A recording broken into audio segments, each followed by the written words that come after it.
Hi, guys. Welcome to another episode of Informally God. So, today's episode is going to be kind of like a reaction piece. Because I followed this, I don't follow, but it's a YouTube channel that I used to follow pretty regularly. And I tap in every once in a while because I do think, she has some, useful content. Um, and I saw that she had made a video, and the title of the video is called France Mocks Christianity During Olympics Opening Ceremony. And then, she gives her opinion and, she plays, the really kind of disturbing, opening ceremony images and the video from that. So this episode is going to be about, it's going to be a reaction piece to that because the question that she then asks in the description box is, doesn't it say in the Bible, don't be deceived? God is not mocked. For whatever a person sows, he will also reap.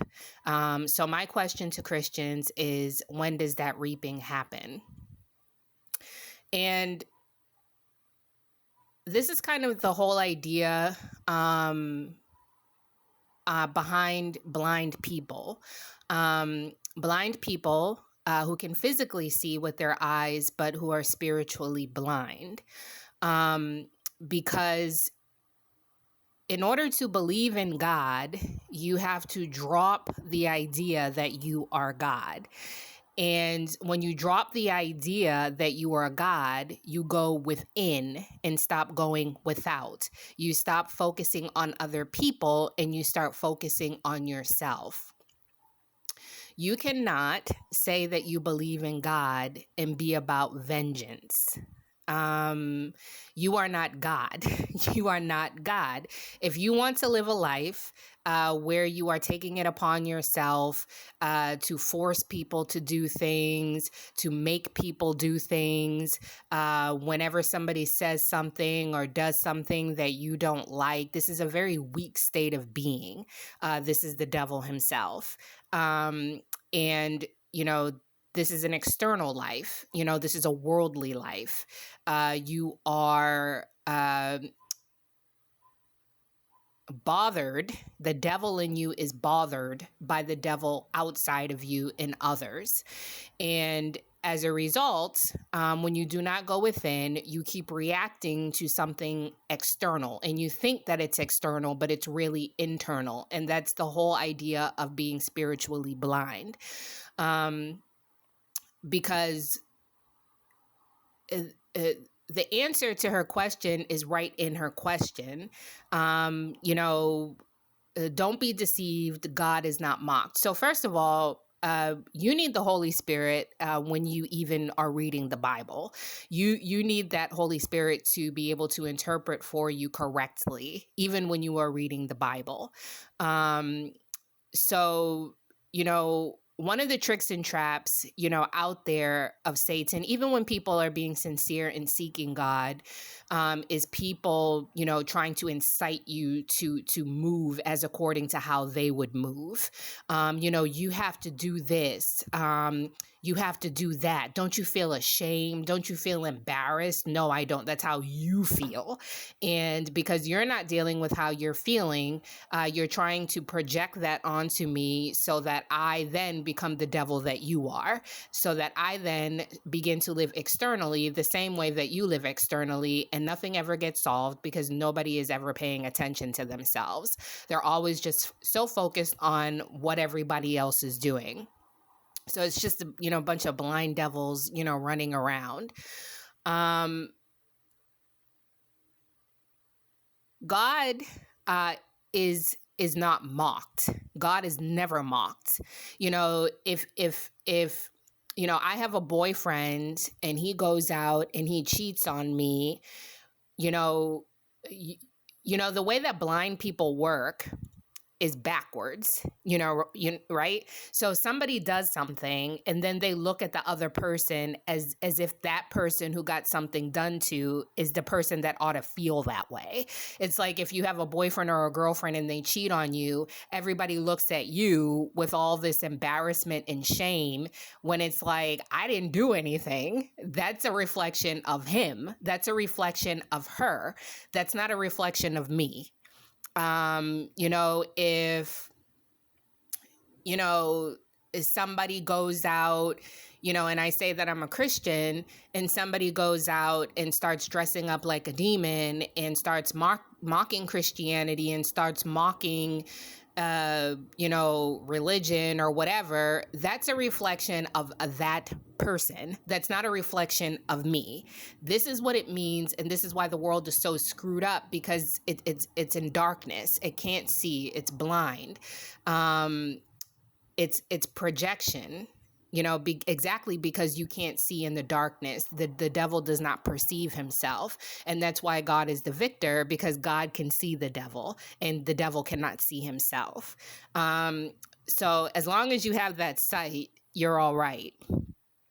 The first spiritual law, which is really hard to understand, personally, I'll say that myself personally, it's really hard to understand this. But the first spiritual law is whatever you do to someone else, you do to yourself first.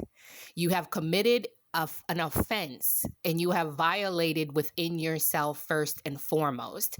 Whenever you see someone who is doing something and you get angry, that anger is happening first inside of yourself. It is happening first within you. The violation happens within you first. Whatever you do to someone else is what you do to yourself. It is a reflection of where you are. It is not a reflection of someone else. It's a reflection of you. That is the first spiritual law. You don't seek vengeance when you know that there is a God, and even, in the Bible, I don't even know this passage, don't be deceived, God is not mocked. But, it even says, in another passage in the Bible, vengeance is mine, saith the Lord. People, especially people who I don't even want to say people who don't believe in God, because, people who say they believe in God twist the Bible all around too. And it is first to be understood that the blueprint of God is within. It is not in the Bible. The reason we have a Bible is because there are men and women who had God within themselves and they recorded that experience. It is not from the Bible itself. It's from people who lived and walked in this earth who had God within them and they lived according to that. And then we have the recorded experience of that. Moses didn't have a Bible. Jesus didn't have a Bible. They had God within. That's the way that it works. But you don't seek vengeance because vengeance is not yours. You're not God. You're not a God. You don't, unless you're the one who plays God, which is Satan himself. You don't go out and take it upon yourself to try to, take somebody's head and mash it in their own crap. It is not your job to go around trying to force somebody to live and act the way that you want them to act. That is demonic. It is. Who cares? You are not God. God's not concerned about that. God is concerned about you paying attention to yourself and giving up your own wicked ways instead of turning your eyes on the wickedness of other people and then forgetting all about what's within first. So God, and the thing to understand is that, like I said at the beginning, God is not mocked. God is never mocked. What you do, I don't care if you go out and you put on the devil's outfit and you talk about Christians and you talk about how awful and stupid God is. You're just a reflection of yourself. When I watched this video of all these, kind of kooky people in France, with this opening ceremony, This is what it means, like, to see. You don't get offended because these people are for lack of a better word, these people are to be pitied. These people, it's sad. It's not something that should move you to anger if you're a real Christian. It's something that should move you to sadness. It's something that should move you to a deep pity, because there are all these people who have no idea who they are. They don't know if they're a man or a woman. They're confused. They're crazy. They're chopping off their body parts. They're doing all these evil things. They're sexual deviants. They're, hyper focused on their genitalia. How more demonic do you want to get here? And then, like, I'm supposed to feel bad, or God is supposed to feel bad about what you're doing. That's not how that works. When you're really, when your eyes are really open spiritually, God is never mocked. You mock yourself. God, is here, and then you're existing in some sort of alternate reality that has nothing to do with God whatsoever. God is never mocked. You're never going to mock that which is right. You yourself look like the fool, but because you have a lot of, devils agreeing with each other and seeking their own level, they see backwards. They don't see the right way. They're blind.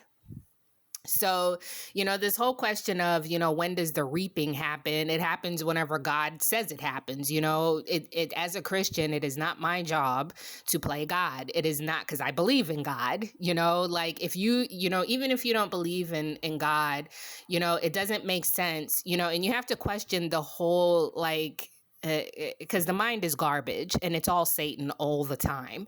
And so, you have to question this nonsensical thought pattern. Even if you don't believe in God and you believe in something called karma, of, this deep sense of a spiritual order of the universe or the world righting itself, because right is only right. It's victorious. Things cannot exist wrongly. Otherwise, there would be complete destruction at all times. That's why God is only right.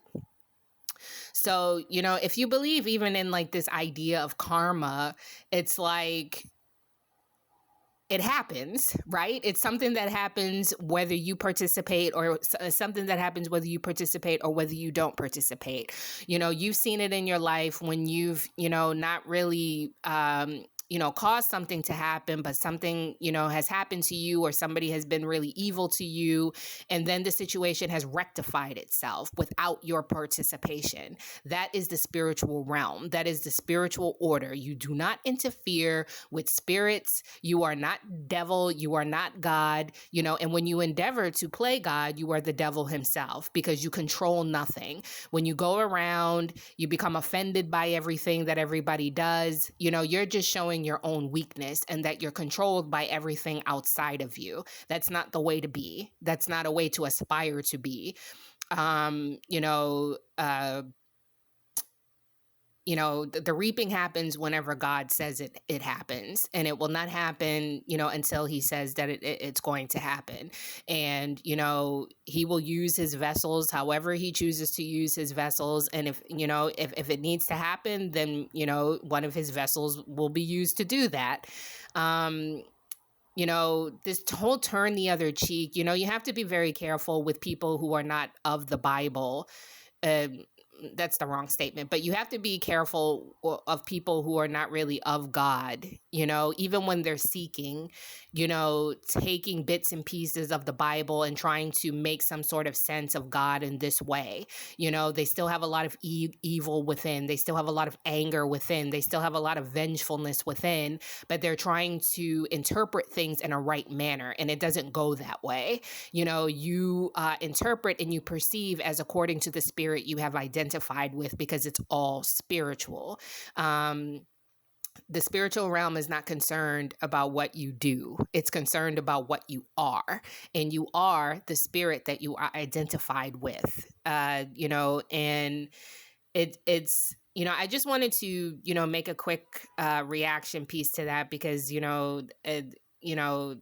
you go out and you do something, even if I'm with you, you're still a reflection of yourself. You're still a reflection of, I have a boyfriend or I have a girlfriend and you go out and cheat. That doesn't prove anything. It just shows that, you have a lot of problems, and you think that doing XYZ is you think something external is going to solve something internal, and like I said, quote unquote, that is sad. It's not. It's something to be pitied. It's not something that should move you to anger, because anger doesn't solve anything. And it's just, this world is a reflection of that currently, of, just one group of people doing something, led by the spirit of anger, and then another group of people responding, being led by that same spirit of anger. And then the anger just keeps going and going and going and going. And there is nothing right that can come out of wrong. There is nothing that can right this except for the rightness of God. And if you are the ruler of all that there is, what do you care about the creation that you've made? It's like being a parent or something like that, and then your kid going out and making in fun of you. I'm still your parent. I don't care what you do. You're still going to have to listen to me at the end of the day. What do I care about these little, temper tantrums and all these things, that you do? Never lose sight of what's really important here. We've got lost in the details, and the devil is indeed in the details, and none of these details make a difference at the end of the day. Focus on yourself. Focus on what's going on inside of yourself first and foremost. Never mind, what's going on. You can't master yourself. You don't know what's going on inside of yourself at all times. Then you will be subject to the devil. And on that note, I will talk to you guys in another episode of Informally God soon. Thanks for listening. Bye-bye.